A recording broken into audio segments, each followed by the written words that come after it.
अवामी न्यूज़ में खबर जो सिलसिलो जारी है। वहाँ के खिपरो का खबर ॾिनालो खिपरो में STP पारां योम तासीस के हवाले से तकरीब थी। इन हवाले से अधिक तफ़सील ॾिसूं अवेश कुंवर जी इन रिपोर्ट में।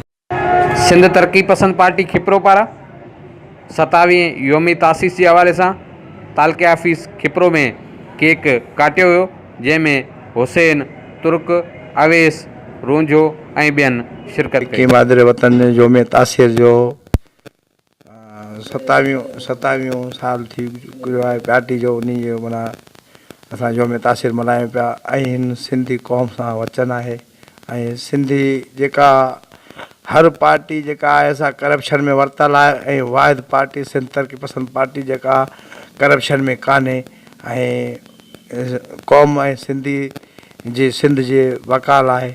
विढ़ंदा रहंदासीं हिन कमु।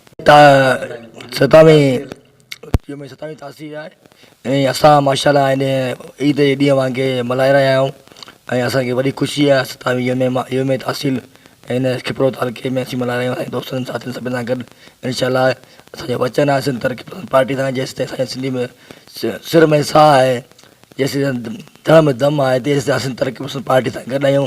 ऐं वचन आहे, वाइदो आहे सिंधी माण्हुनि लाइ, सिंध धरतीअ लाइ, सिंधी क़ौम लाइ, सिंध जे बकाउ लाइ पंहिंजो कमु कंदा रहंदासीं। ऐं असांजी हिन अॼोकी असांजे जेका यकता थी असांजे हिंदू बिरादरी भाइरनि सां असां गॾु आहियूं। असांजा दोस्त हिते काफ़ी हिंदू दोस्त मौजूदु आहिनि। असां उनखे होली जी लख वाधायूं ॾियूं था। खिपरो पर पूरी सिंध में हर ज़िले हर तालके मल्हाए रहिया आहियूं वॾे जोश ऐं जज़्बे सां।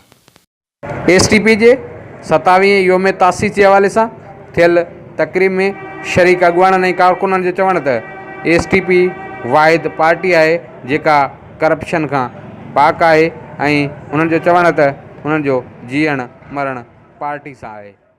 वधीक ख़बरनि ऐं तफ़सील लाइ विज़िट कयो अवामी news Facebook page, YouTube page ऐं अवामी न्यूज़ वेबसाइट।